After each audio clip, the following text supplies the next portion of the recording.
오늘 2017년 마지막 주일 예배, 거기다 오늘 밤은 이제 송구영신 예배로 드립니다.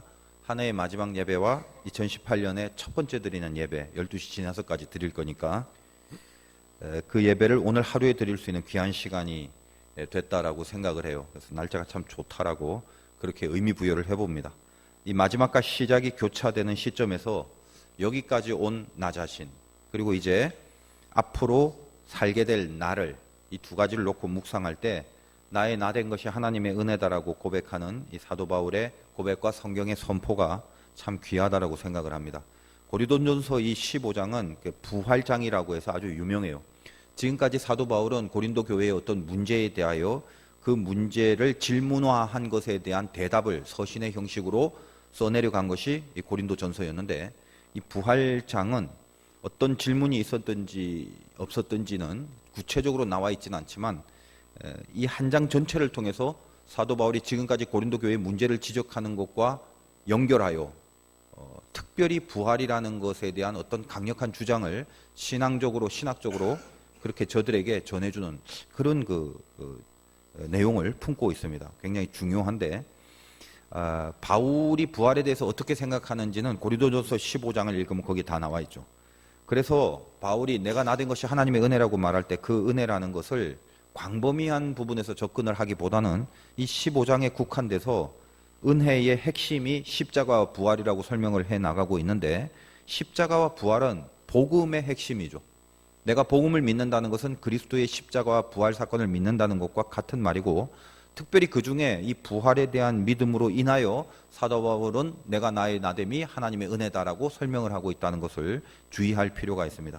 그러므로 동일하게 사도 바울처럼 이 부활의 신앙으로 말미암아 내가 누리고 있을 은혜 안에 거하는 사람들이라면 어떤 믿음의 내용들을 갖고 있어야 되는지 이 본문을 통해서 이 두 가지의 한 내용을 좀 살펴볼 수 있기를 바랍니다.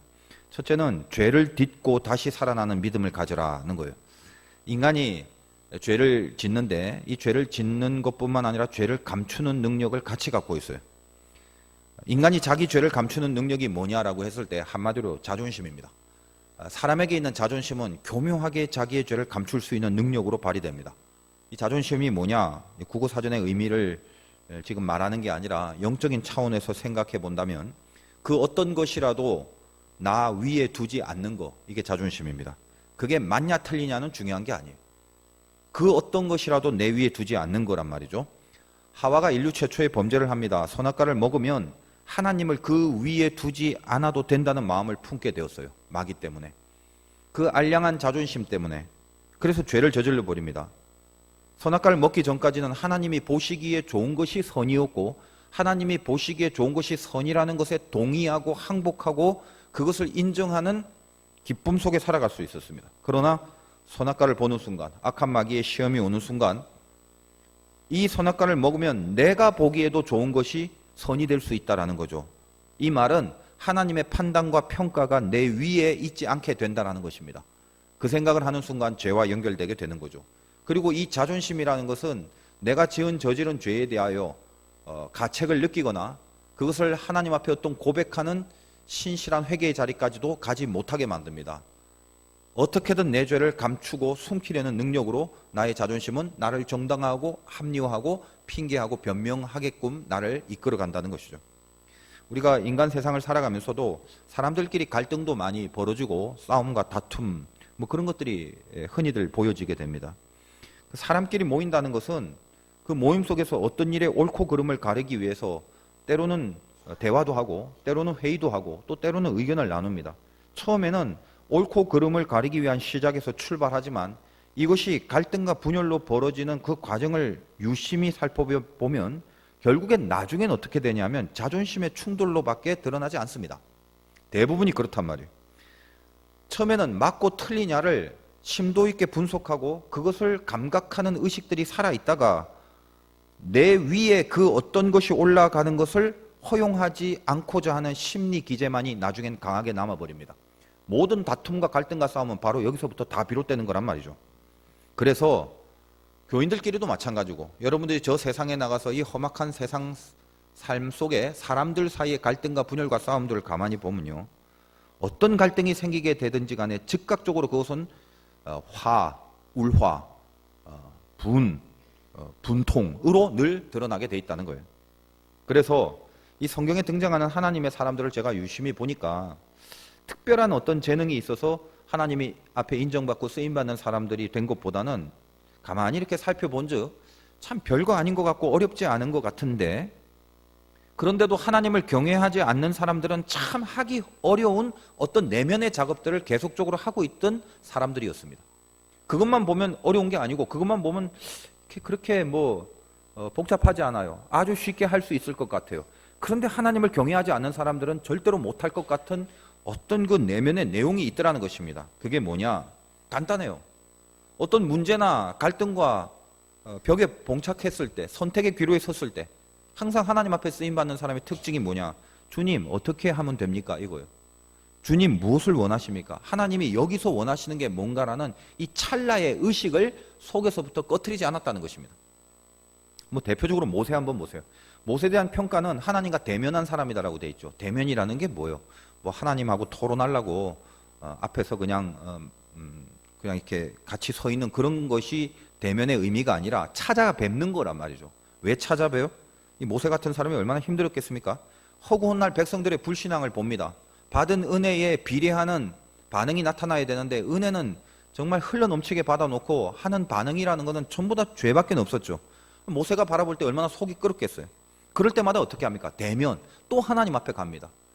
모세의 성질, 모세 자신의 경험, 모세 자신의 자존심, 리더로서 그 위에 뭔가가 없어야 된다라는 그런 심리 기제를 갖고 자기 주장과 자기 자존심으로 치리하지 않았죠. 항상 하나님 앞에 갑니다. 그걸 대면이라고 그래요. 그래서 뭐라고 합니까? 기도 끝에는 원하건대 주의 영광을 내게 보이소서. 하나님이 이 문제에 대해서 하나님 원하시는 게 뭡니까? 그리고 하나님 뜻대로 이것이 진행되기를 바라고 그것을 통하여 그 영광을 나에게 보여달라고 그렇게 늘 하나님 앞에 가죠. 그래서 모세도 사뭇 그 평가가 참 높습니다. 이 땅에서 이렇게 온유한 사람이 없다라는, 실제로 온유하지 않은 점도 굉장히 많았는데도 불구하고 하나님 앞에는 이 모세의 귀한 이 성품과 신앙의 인격을 굉장히 높이 인정하고 있었죠. 무슨 말입니까? 어떤 문제에 대해서 내 자존심으로 반응하지 않는다는 말이에요. 우리는 그러죠. 처음에는 시작을 하다가 나중에 뭐만 남습니까? 왜 감히 내 말을 안 들어, 이거예요. 왜 내 위에 올라서 있어? 옳고 그런 거 이런 건 상관없어요. 마지막에 가면 항상 왜 내 말을 안 들어, 그거예요.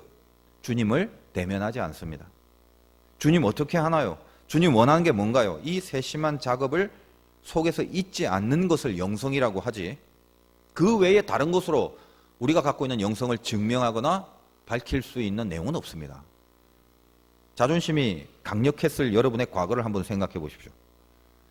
우리들이 살아오면서 자존심이 굉장히 강했을 때가 있단 말이죠.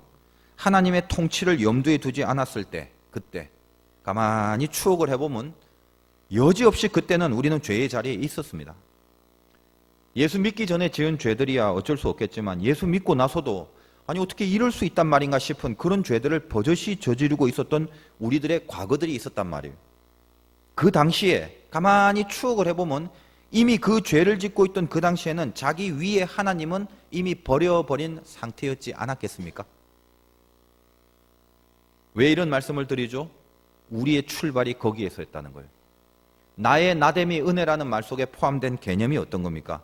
내가 거기서 시작했다는 걸 알고나 살아가느냐라는 거예요.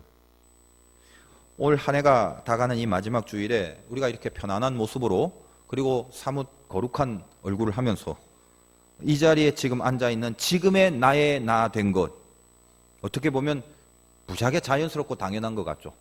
내가 이 자리에 있기까지 그렇게 거침없이 수순에 따라 당연하게 여기 앉아있는 것 같이, 오늘이 마지막 올해의 마지막 예배를 드리면서 저와 여러분이 제발 잊지 말 것은 우리는 이미 전에 하나님의 심판 앞에서 죽어도 수백 번 죽어야 했을 인생들이었다는 사실 까먹지 마십시오. 나의 나 된 것은 당연하고 자연스러운 것이 아니라 오로지 하나님의 은혜 때문이었지 않습니까? 세상 사람들 중에도 겸손한 사람들이 꽤 많습니다. 그런데 제가 가만히 분석을 해보면 이 안 믿는 사람들의 겸손이라는 것도 나쁘진 않습니다만 그들의 겸손은 대부분 겸손한 처세를 하는 경우가 태반입니다. 물론 겸손한 처세도 나쁜 게 아니라 굉장히 좋아요. 그 정도까지만 해도.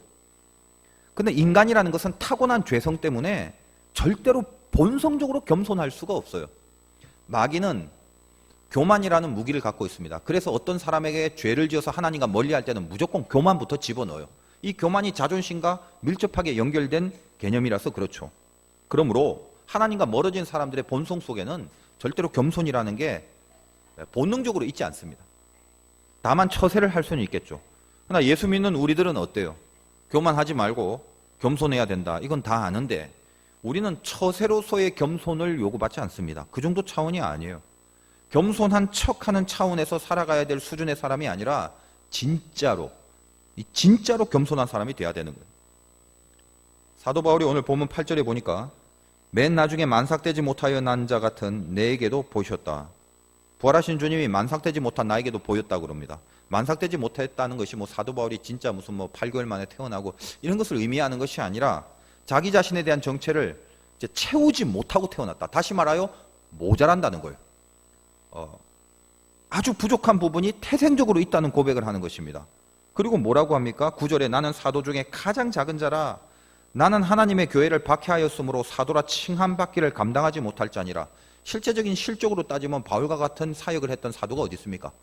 제일 앞장서서 제일 많은 사역을 했죠. 그러나 내가 가장 작은 자라 얘기하고 하나님의 교회를 박해했다는 것입니다. 우리 다 알죠? 이 바울의 옛날에 그 과거 지사를. 그래서 나는 감히 사도라 칭함받기조차도 감당하지 못한다라는 고백을 합니다. 이게 처세예요? 절대 이건 처세가 아니죠. 이런 교회를 핍박했던 선봉했었던 바울이 지금 목회자가 돼서 고린도 교회를 개척하고 이 고린도 교회를 향하여 목회 서신을 쓰고 있는 나의 나됨을 지금 지키고 있습니다. 그러므로 바울의 고백이 뭐예요? 내가 사도란 자리를 감당하지 못한다는 고백은 절대로 겸손한 척하거나 처세일 수가 없습니다. 우리는 그의 스펙을 다 알아요. 이 세상적인 스펙으로 따진다면 당시 가장 엘리트 코스를 다 밟았던 유대인 중에 유대인. 그런데 그가 나의 나됨의 진짜 이유를 알게 된 것입니다. 부활하신 주님을 만난 거예요. 세상 스펙 안에서 나를 평가한 게 아닙니다. 세상 조건 속에서 나를 분석한 게 아니죠. 지금 나를 과거의 나로부터 파악한 것입니다. 그때 이미 죽었어야 하는, 그래서 죄인 중에 괴수라는 표현을 하면서 바로 그때 죽었어야 될 죄인이었는데 지금 나의 나됨은 하나님이 주님 일하라고 여기까지 살려주시고 이끌어 주셨다라는 고백을 하는 것입니다. 여러분이나 저나 그렇지 않습니까? 내가 나된 것은 하나님 은혜뿐이라는 거예요. 세상의 자존심을 똥으로 여기고 은혜의 자존감으로 다시 살게 되었다는 고백을 이 부활장에서 사도 바울이 자기 자신에 대한 변증을 하면서 먼저 우리에게 소개하고 있는 것입니다. 이것이 바로 바울의 영적인 부활이었어요. 저와 여러분에게 닥치는 상황들도 있고 만나는 사람들 속에 우리는 있습니다. 갈등과 다툼이 있는 문제들이 우리에게 닥칠 때 그 문제들 앞에서 아무 생각 없이, 어떤 문제가 닥칠 때 아무런 생각 없이 바로 자기 자신을 그 문제 앞에 직면시켜서는 절대로 안 됩니다. 내가 나의 나됨을 은혜라고 여기는 그 의식과 그 마음이 없는 한 절대로 우리에게 부활의 생명이 생겨지지 않는다는 거죠. 부활하지 않으면 죽은 거고 시체입니다. 여러분, 시체가 사람을 만나면요, 시체가 만난 사람은 다 죽입니다. 다 죽습니다.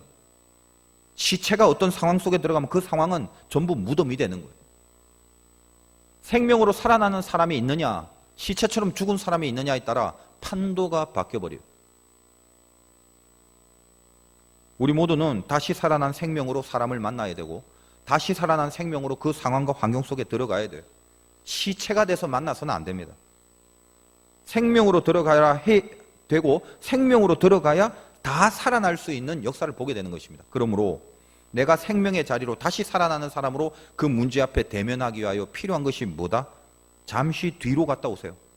나의 나됨이 어디에 있는지를 알기 위해서 잠시 뒤로 가시란 말이에요. 그 뒤가 뭐예요? 죄의 자리. 그때 저와 여러분이 저질렀던 그 죄의 자리에서 시작한 그 자리를 잊지 말라는 거예요.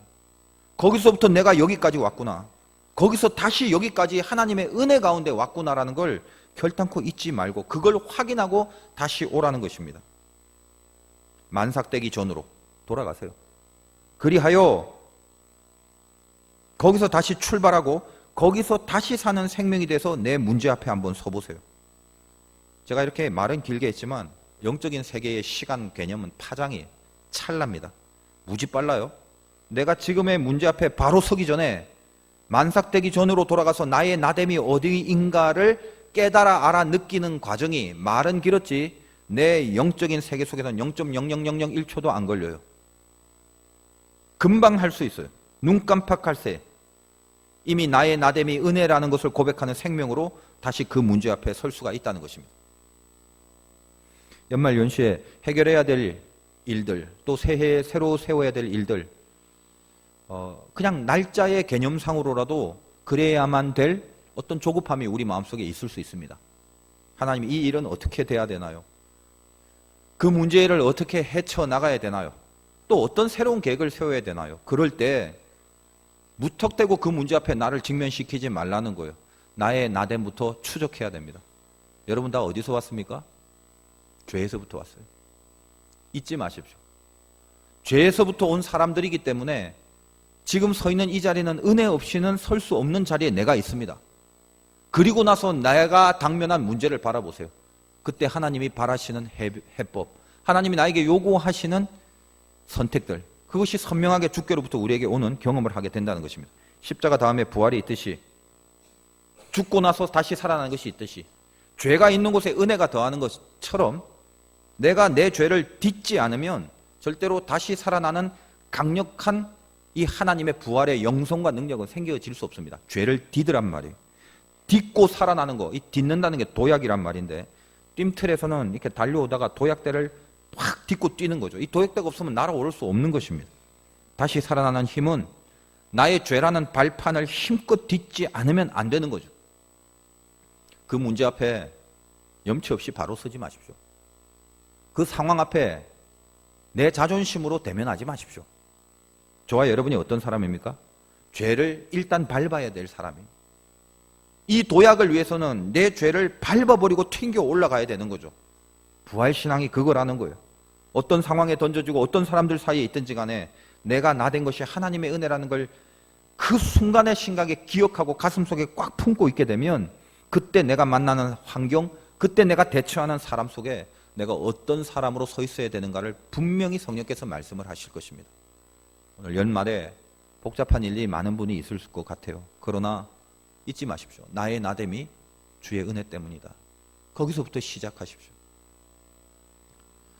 사도 바울의 이 부활의 신앙 중에 첫 번째가 죄를 딛고 다시 살아나는 거였다면, 두 번째는 이 부활은 관념이 아니라 실체라는 믿음을 가지라는 것입니다.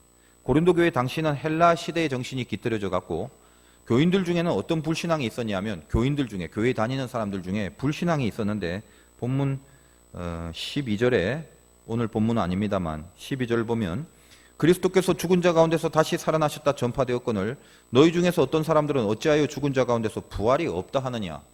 고린도 교회 교인들 중에 부활을 안 믿는 사람이 있었어요. 하나님을 안 믿는 게 아니라 부활이 없다고 생각하는 사람. 심각한 문제였죠. 이 당시의 헬레니즘이라는 것은 그냥 간단하게 말하면 이원론이에요. 보이는 것과 보이지 않는 것이 분리됩니다. 영과 육의 세계가 분리돼서 서로 연관관계가 없어요. 그래서 이 보이는 육의 세계는 별로 가치가 없어서 아무렇게나 취급을 해도 되는 그런 어떤 풍조가 있었단 말이죠. 여기에 기독교 최고의 이단주의인 영지주의라는 게 들어가게 되는데, 그 영지주의라는 이단 사상도 이원론적인 철학의 어떤 극단 속에 있습니다. 어쨌든 다 차치하고 이 두 가지가 버무려져서 교회 안에서 이 시대에 흘러가는 정신이 이상하게 교회 안에 들어왔어요. 영향을 받을 수밖에 없죠. 시대 정신이라는 것은. 그래서 교인, 즉 예수 그리스도를 고백하고 그분의 부활을 마땅히 믿어야 될 교인들조차도 어떤 생각을 하게 됐냐면, 이 영적인 세계와 육적인 세계를 나누어서 육적인 세계는 무가치하게 보는 관념주의, 그 관념주의에 빠지다 보니까 고린도 교회 신자들의 믿음이라는 게 관념 속에서만 부활을 해석합니다. 사실과 사건으로 받아들이는 분명한 믿음이 아니라 추상화시키고 관념화시키고 의미화시키는 정도에서 마감을 하는 거죠. 요거에 대한 사도 바울의 평가가 오늘 본문 2절 보겠습니다. 너희가 만일 내가 전한 그 말을 굳게 지키고 헛되이 믿지 아니하였으면, 이 말은 헛되이 믿는 게 있단 말이에요. 그러니까 뭐가 헛되이 믿는 거냐? 이 다음 시간에 이제 다루겠습니다만, 다시 본문 14절에 보면 그리스도께서 만일 다시 살아나지 못하셨으면 우리가 전파하는 것도 헛것이요 너희 믿음도 헛것이며. 어떤 겁니까? 그리스도께서 부활하신 실체와 이 사건에 대한 사실이 없다면 우리가 전하는 것도 헛거고 우리가 믿는 것도 헛거단 말이에요. 다시 말하여 이 헛된 믿음이 고린도 교회 교인들에게 있었는데, 헛된 믿음이란 게 뭐냐? 예수 그리스도의 육체의 부활을 사실로 받아들이지 않고 사실로 믿지 않는 사람들이 있었다는 거예요. 고린도 교회. 성경책 끼고 교회는 나오고 밥 먹을 때 기도는 하는데 주님의 육신의 부활을 안 믿었다는 거예요. 그럴 리가. 뭘 그럴 리가요? 지금 여러분 가운데도 있을 수 있어요.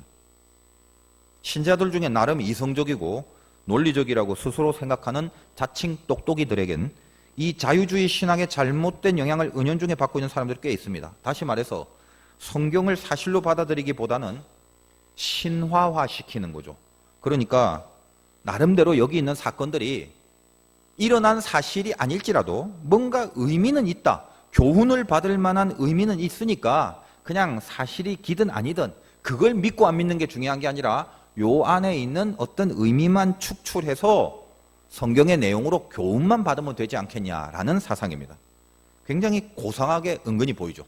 그리고 안 믿는 사람들에게도 상당히 설득력 있는 논리입니다. 그러다 보니까 예수의 부활을 육신의 부활이 아니라 그냥 부활했는지 말았는지 모르겠지만 정신적인 부활의 영역에서 뭐 다시 살아난다, 다시 새롭게 한다, 뭐 새롭게 뭘 시작한다, 좋은 의미 아니냐, 그 의미만 빼내고 부활 사건은 실제가 아니라 그냥 관념과 추성 속에만 있는, 그래서 교훈받기에만 충분한 그런 내용으로 그냥 여기면 된다, 이런 사람들이 우리들 가운데, 이 현대 교인들 가운데도 있고 신학자들 가운데도 있고 고린도 교회 교인들에게도 있었다는 거예요. 바울은 많이 배운 사람이죠. 공부의 끝까지 간 사람이에요. 그래서 이 바울이 이 부분에 대하여 신랄한 지적을 하는 것입니다. 그런 헛된 믿음, 그런 헛되기 믿음 갖지 마라. 그건 믿음이 아니다.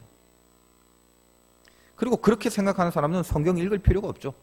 그런 사람들은 성경보다는 그냥 뭐 좋은 의미만 뽑을 생각이라면 무슨 아우렐리우스의 명상록이라든지 하다못해 뭐 초등학교에서 보는 그 교과서, 요즘은 있는지 모르겠어요. 뭐 바른 생활, 도덕 뭐 이런 거 읽으면 훨씬 더 의미와 교훈을 받기에 훨씬 합당한 책이 되겠죠. 성경은 그렇지 않습니다. 부활은 그렇지 않다고요. 본문 1절, 형제들아 내가 너희에게 전한 복음을 너희에게 알게 하노니 이는 너희가 받은 것이요 또 그 가운데 선 것이라. 바울은 복음을 너희에게 알게 한다라고 그랬어요. 근데 이 알게 한 복음은 바울 자신도 스스로 먼저 받았던 복음이죠. 3절, 내가 받은 것을 먼저 너희에게 전하였노니 이는 성경대로 그리스도께서 우리 죄를 위하여 죽으시고 장사 지낸 바 되셨다가 성경대로 사흘 만에 다시 살아나사. 바울도 마찬가지입니다. 복음을 전했지만 이 복음의 핵심인 십자가 부활의 사건은 내가 먼저 받아들였고 내가 먼저 사실로, 사건으로, 실체로 믿고 있고 그 믿음으로 너희들에게 전해지는 내용이다라는 얘기를 하는 거예요. 이게 얼마나 실질적인 사건이고 실체인가라는 것을 분명히 지금 얘기를 하고 있는 거죠. 그 복음의 중요한 내용은 다시 말씀드리지만 십자가와 부활입니다. 그래서 3절을 보니까 저 뒷부분에 성경대로입니다. 그리스도께서 우리 죄를 위하여 죽으시고 그대로, 이 말씀의 그대로. 4절, 장사 지낸 바 되셨다가 성경대로 사흘 만에 다시 살아나시고, 하나님의 언약이 있었지 않습니까? 그대로 성경대로 죽고 진짜 죽었어요. 그리고 진짜 부활을 했어요. 시체로 있다가 부활을 했어요. 대강 패닉 상태로 살았는데 죽은 것처럼 긴가민가 알 듯 모르게 그냥 그렇게 있다가 어느 날 정신 탁 차려보니까 그래도 살았더라가 아니라 3일 만에라는 말은 3일 동안 완전히 죽은 시체로 있었다는 거예요. 그리고 부활하셨다는 거예요. 근데 이 내용이 뭐다? 전설이 아니라는 거예요. 만들어낸 관념, 추상적 의미만 축출하기 위하여 신화화시킨 사건이 아니라 팩트. 이 팩트를 분명히 믿는 믿음이 중요하다는 내용을 이제 앞으로 할 것인데, 사도 바울은 이 얘기를 이렇게 합니다. 이 예수님이 진짜 부활했다라는 것을 굳이 어떤 증거를 드냐면 5절에 게바에게 보이시고, 베드로죠. 그 후에 12제자에게와 그 후에 500여 형제에게 일시에 보이셨나니 그 중에 지금까지 대다수는 살아있고 어떤 사람은 잠들었고, 그 후에 야고보, 이 야고보는 예수님의 제자 야고보가 또 있지만 예수님의 동생 야고보예요. 그러니까 가족에게도 보였다는 거예요. 그리고 그 후에 모든 사도에게나 마지막에는 나도 부활하신 주님을 내가 만나게 됐다. 그래서 내가 지금 나의 나됨이 은혜라고 고백하는 것도 부활하신 주님의 그 부활의 사건 때문이다라는 고백을 하는 거예요. 지금 이 말이 왜 필요합니까? 예수님이 십자가에 달려 죽으시는 그 순간에는요, 12 제자 중에 요한 빼놓고는 죄다 다 도망가 버렸어요. 수제자라는 베드로조차도 알다시피 예수님을 3번이나 부인하는 죄를 저지르고 말았습니다. 그들은 끝났다라고 생각을 했어요. 더 이상 예수님을 통하여 이 나라에 어떤 변화와 이 나라에 하나님의 권세가 임할 수는 없다라고 그렇게 두려워했었습니다. 다 도망갔어요. 근데 부활하신 주님이 오늘 바울의 얘기처럼 그들에게 나타나죠. 부활의 실제적인 사건이 드러나게 됐죠. 한두 명, 알고 있는 몇 명에 의하여 쓰여진 것이 아니라 12 제자, 500여 명, 가족들까지도 심지어는. 실제로 예수님이 부활한 사건들이 이렇게 많은 곳에서 드러난다. 그리고 그거보다 더 중요한 것은 예수 그리스도의 이 부활의 실체가 왜 팩트인지에 대한 검증을 너희들은 어떻게 해야 되는지, 그 십자가에 달려 죽기까지는 전부 두려워 뿔뿔이 도망간 제자들이 나중에 어떻게 강력한 믿음으로 다시 살아나서 성경에는 쓰여지지 않지만 전해 내려오는 전승에 의하면 온 세계에 복음을 전하고, 그 제자들 중에 때로는 십자가에 달려 죽는 죽음, 때로는 기름불에 태워 죽는 죽음, 때로는 사자의 밥에 물려 죽는 그런 죽임을 당하는 엄청난 순교의 삶을 살 수 있게 된 이유가 십자가 앞에서 죄다 도망간 제자들이 어떻게 나중에 그 능력의 영성을 회복할 수 있었냐, 이 말이에요. 여기 있는 것처럼 부활의 사실 때문에 그렇다는 거예요. 주님이 정말로 부활하셨기 때문이라는 거예요. 무엇보다도 이 고린도서를 쓰고 있는 바울 자신이 부활하신 주님을 실제로 만나고 그의 인생의 궤적을 완전히 바꾸어 버렸습니다. 여러분, 우리는 십자가 부활 사건을 믿습니다. 부활절에만 선포하는 이야기가 아니에요. 부활의 사건을 관념이 아니라 실제로 믿는 그 믿음은, 그것을 사실로 받아들이는 믿음과 그냥 좋은 의미로서 축출하는 믿음은 차원 자체가 다릅니다. 바울이 이야기하고 성경이 이야기하는 것은 예수 그리스도가 나를 위해 다시 사셨다는 것을 사실로 분명히 믿느냐, 이 질문 앞에 우리가 서 있으라는 거예요. 그걸 분명히 믿는 자에게는 기독교 신앙의 가장 큰 비밀을 붙들 수 있는 영역이 생깁니다. 그게 뭐냐? 십자가와 부활이 세트라는 거예요. 죽음과 다시 살아남이라는 게 떨어진 개념이 아닙니다. 죽고 나서 살아나기 때문에 죽는 거와 사는 것 사이에 뭔가 신통치 않거나 뭔가 수가 틀리거나 핀트가 안 맞으면 죽는 거로 끝날 수도 있다라는 게 아니라, 죽음과 부활은 떨어질래야 떨어질 수 없는 세트입니다. 이것을 우리의 실존적인 삶 속에 반영시키면 고난과 영광은 적어도 예수의 부활 신앙을 믿는 자에게는 떨어지는 개념이 아니라 고난과 영광은 무조건 하나라는 거예요. 그럼 여러분이 당하는 고난은 뭐죠? 영광이라는 거죠. 여러분이 지금 당하는 고난의 마지막이 뭐라고요?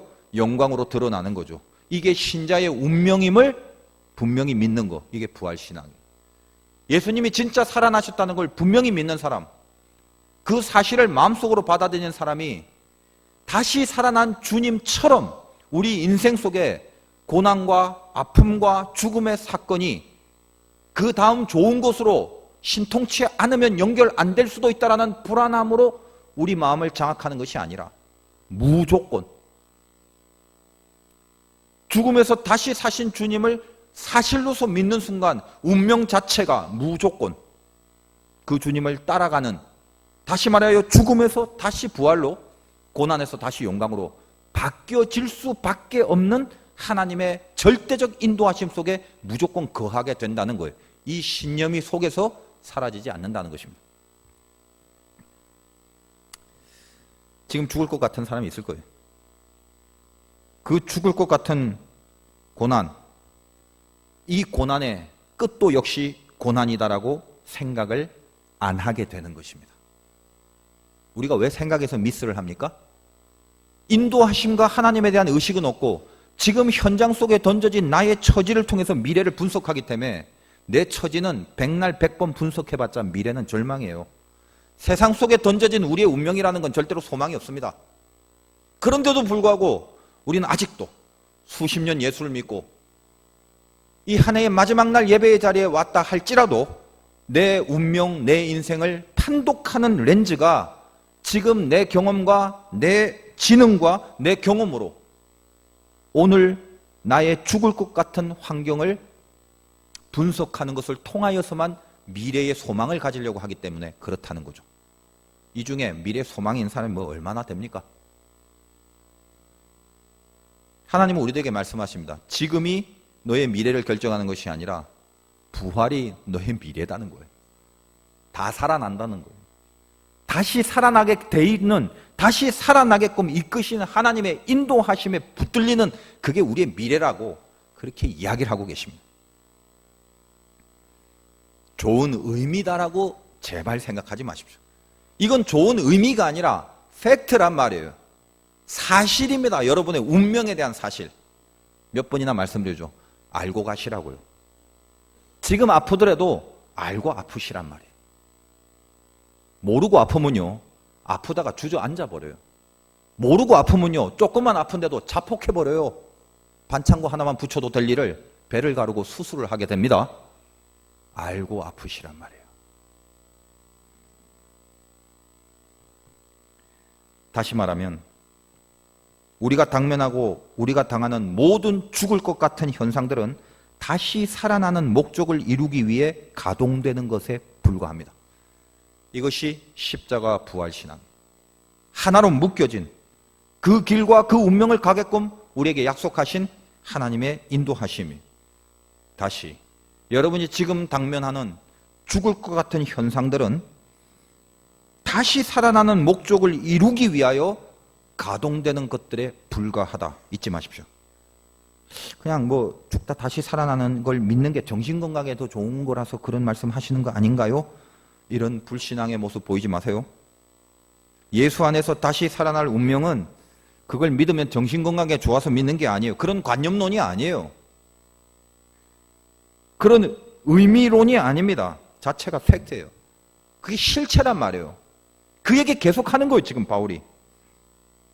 주님의 부활 사건이 단지 어떤 종교의 초월적인 현상을 설명하려고 그 기적과 초월의 범위와 정도가 얼마나 큰가를 나타내는 정도로 그렇게 제시되는, 그렇게 의미화하는 문제가 아니에요. 다음 시간부터는 이 부활의 신학적인 측면을 설교하겠지만 주님의 십자가와 부활은 그것이 사실이고 실체일 수밖에 없는 또 다른 이유는 그 사실로 인하여 영계에서 벌어지는 하나님의 나라가 완성됐다는 거예요. 마귀의 멸망과 우리 인류의 구원을 이루시는 온 우주적 사건은 이 십자가 부활이라는 실체 외에는 가능하지 않습니다. 이걸 다음부터 설명을 해드릴게요. 주님의 부활하심, 다시 말하여 주님의 다시 살아나심이 그 주님을 따르는 우리들의 운명과 동일시 됐어요. 죽어도 다시 살아납니다. 죽음과 생명의 단절이 아니라 죽음과 생명의 연합이고 고난과 영광의 분리가 아니라 고난이라는 건 영광 안에 소속된 단계일 뿐입니다. 천국과 지상이 분리된 것이 아니라 그래서 아이고 이 지상에는 죽어 못 살겠다, 빨리 저 하늘에나 가야지가 아니라 이 천국에서 누리는, 그리고 이 세상에서 누리는 것이 동일시됩니다. 이 땅에서 저 천국이 분리된 것이 아니라 여기서 하나님과 친해지고 여기서 하나님을 사랑하게 되고 여기서 하나님 앞에 믿음으로 연단하고 훈련받는 모든 것들이 이어져서 저 하늘에까지 가는 거예요. 여기서 죽을 것 같은 인생을 살았다 해서 이 땅에서 끝나는 것이 아니라 죽을 것 같은 현상 속에서도 하나님 붙잡는 믿음이 저 하늘에까지 연결되는, 다시 말하여 여기서의 끝이 절대로 끝이 아니라 저기서의 새로운 시작으로서의 단계밖에 안 됩니다. 여러분의 삶을 이 땅에서 끝내려고 하지 마십시오. 아직 멀었습니다. 영원히 기다리고 있습니다. 저희 교회 예전에 그 강사로 오셨던 그 제가 존경하는 이재철 목사님의 간증 중에 부활의 주님을 만나는 사건을 소개하고 있는 구절이 있었습니다. 그 목사님 대학교 졸업하고 외국인 회사에 젊었을 때 가서 사업을 시작해서 굉장히 큰 돈을 벌었는데 20대에 큰 돈을 벌다 보니까 주변에 수많은 중매쟁이들이 들이닥쳐서 50번도 넘게 중매를 받대요. 근데 그 중에 또 어떻게 또 주님의 뜻인지 한 번 파혼의 아픔을 겪은 여성분을 만나게 되는데 이분을 사랑하여 결혼을 하기로 결심을 했답니다. 27살 되던 목사님이 27살 되던 3월 하순에 결혼을 했는데 결혼하고 나서 2주 만에 아내가 암으로 사형 선고를 받았어요. 그래서 가진 돈으로, 돈이 그때는 많죠. 사업을 하다 보니까. 그래서 2년 동안 대한민국에서 할 수 있는 모든 방법을 다 동원해 봤고, 심지어는 외국에서 사람을 불러 쓰기도 하고, 또 그것도 안 되다 보니까 이제 전국의 기도원으로 다 돌아다녔대요. 그때는 목사님 그 신앙이 좋을 때가 아니었는데 급하다 보니까, 그러나 결국 2년도 안 돼서 세상을 떠나버렸다는 겁니다. 20대 젊은 나이에 그렇게 세상적으로 잘 나가던 한 청년이 20대 젊은 나이에 호라비가 돼서 장례식에 뼈를 뿌리면서 마음속으로 하나님 앞에 이런 생각을 했대요. 하나님, 나 이제 당신 안 믿겠다고. 당신이 말씀을 통해서 뭐라고 했느냐? 이 세상에 어떤 부모가 떡을 달라는데 돌을 주나? 내가 당신에게 떡 달라고 했냐? 생선 달라고 했냐? 당신이 천하보다 더 귀하다는 생명, 결혼한 지 2주밖에 안 되는 암 환자 판명난 이 생명 구해달라고 했는데 생명 거두 같지 않냐? 난 이제 당신 안 믿겠다라고 결심하고 집으로 갔대요. 집에 가서 오후 3시에 침대에 누웠답니다. 왼쪽 창문에 햇볕이 들어오는데 처음 보는 빛이었대요. 그때 마치 타자기에 활자를 칠 때처럼 소리가 들리더니 그 소리와 함께한 글자가 이렇게 보이는 듯 했답니다. 그 글자를 봤더니 나는 부활이요 생명이니 나를 믿는 자는 죽지 않겠고 살아서 믿는 자는 죽어도 영원히 죽지 아니하리니. 그때는 성경도 제대로 안 읽은 때라 그 구절이 어디 있는지도 몰랐대요. 마음속에 드는 생각은 나는 버렸는데 그분은 뭔가 안 버리는구나 라고 생각을 했답니다. 당시 이재철 목사님은 세상에 안 믿는 사람들이 하는 일을 밖에서 똑같이 하고 돌아다녔대요. 그런데도 교회는 나와 드렸대요. 교회 나와서 봉사도 했대요. 교회 나와서 직분도 갖고 헌신도 했답니다. 왜? 그냥 왠지 그게 좀 나을 것 같아서. 왠지 그렇게 함으로써 이중적인 생활을 하고 있는데도 왠지 그래야 마음속에 불안이 조금 더 가실 것 같아서 그렇게 살았다는 것이죠. 그 거짓되고 그 가식된 인생을 살다가 이 부활의 주님,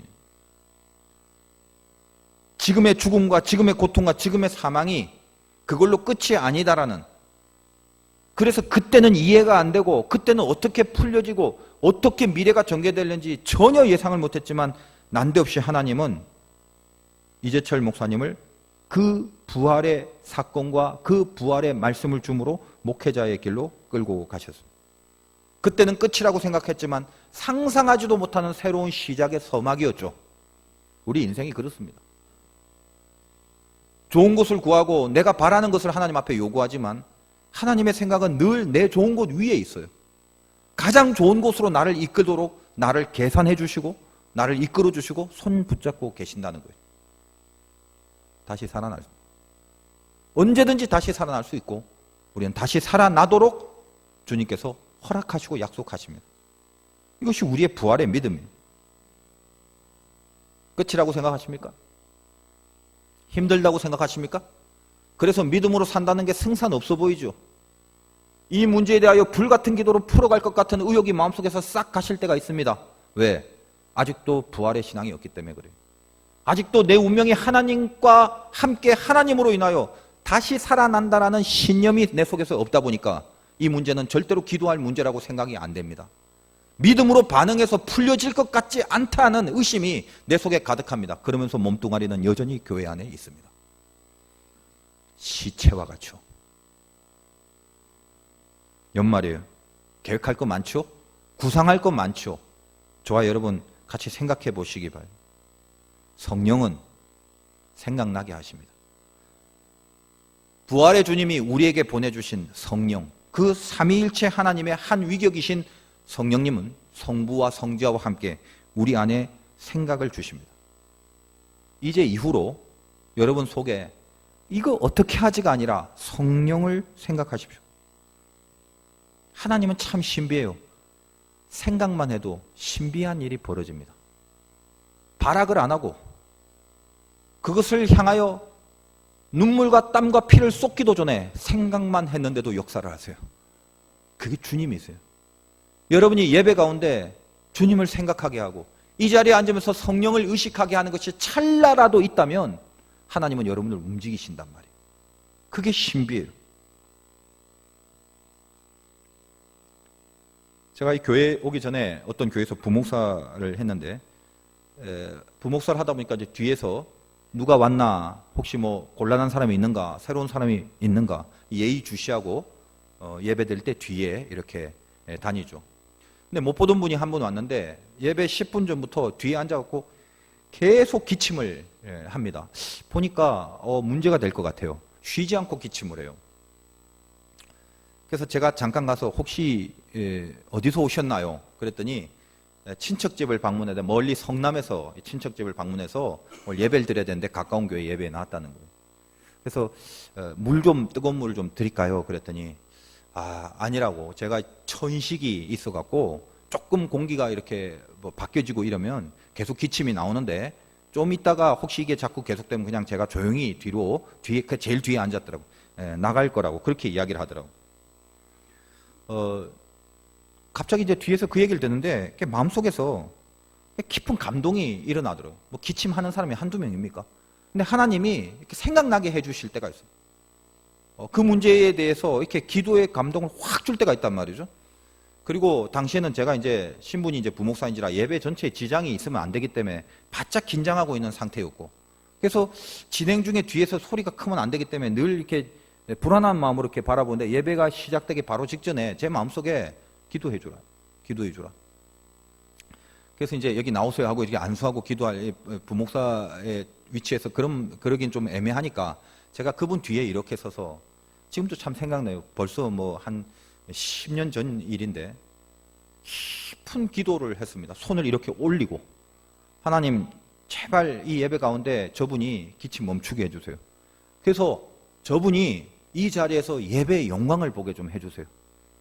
그는 멀리 친척집을 방문해 왔지 단 한 번 드리는 예배지만 하나님의 살아계심을 바로 이곳에서 생생하게 느끼고 갈 수 있도록 주님 하나님의 영광을 보여달라고 그렇게 손을 이렇게 올리면서 정말 깊이 기도를 했어요. 그러니까 너무 신기하죠. 그 기도가 끝나고 나서부터 제가 세봤어요. 몇 번 기침하나. 한 번도 기침을 안 했어요. 한 번도. 그날따라 담임 목사님 설교가 무지하게 길어서 1시간 거의 한 30분 가까이 돼서 부목사님 저도 지겨워 돌아버릴 것 같았는데, 마치고 나서 대기하고 있는데 그분이 나오는데 얼굴에 환한 웃음을, 제 얼굴을 보더니 목사님 더 이상 기침이 안 나와요. 그렇게 하고 갔습니다.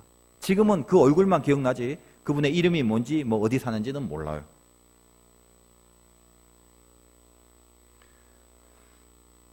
여러분 인생 가운데 살아계신 하나님을 진짜로 믿는다면, 그분이 나의 모든 죽었던 것을 다시 살리실 분이라는 것을 정말로 믿는다면, 내 마음대로, 내 감정대로 내가 던져진 그 환경을 바라보면서 스스로 내려앉거나 절망하거나 불평하거나 원망할 수 없습니다. 그 문제를 기도로 못 푼다고요? 해봤어요? 이게 믿음으로 하나님 앞에 붙들릴 문제가 아니라고요? 믿음은 하나님의 손대주심이 없다고요? 믿어보셨어요? 자리에만 앉아 계시지 말고 주의 신비를 체험하십시오. 죽다 살아나신 주님이 내가 믿는 주님입니다. 나를 다시 살리시기 위하여 당신의 아들을 대신 죽이기 같이 하시는 그 아버지가 내 뒤에 있어요. 걱정하지 마세요. 마음대로 엉망으로 살란 말이 아닙니다. 이 부활의 능력과 다시 살리신 하나님의 은혜가 있는 한 내가 끊지 못할 죄가 어디 있으며, 내가 돌이키지 못할 절망이 어디 있으며, 내가 용서하지 못할 원수가 어디 있겠습니까? 다시 살아난다는 믿음이 없다는 건 지금 내 상황과 내 조건이 미래와 연결된다는 불신앙 때문입니다. 내 조건이 여러분의 운명을 이끄는 것이 아니라 하나님이 우리를 대신 살리시는 사랑이 내 인생을 이끕니다. 그 사랑 때문에 오늘 나는 숨을 쉴 수 있고, 그 은혜 때문에 오늘 나는 여기까지 왔습니다. 주님 한 해 생각해보면 뜻대로 된 게 없고요. 아파요. 고장났어요. 어찌할 바를 몰라요. 언제쯤 풀려야 될지 모르겠어요. 알아요. 그 비명과 그 탄식을 하나님이 알아요. 근데 여러분 다시 한번 생각해 보세요. 그래서 어떻게 됐어요? 여러분이 하나님의 자녀인 이상 그 비명소리의 배후에 바로 그것 때문에 한 번이라도 더 주의 십자가 붙잡게 됐어요. 잘 오신 겁니다. 괜찮습니다. 상할수록 가난해질수록 하나님 앞에 의가 되는 것은 우리 심령일 것입니다.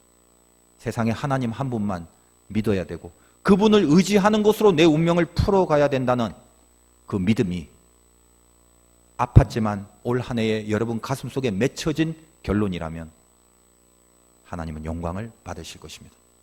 잘 오셨습니다.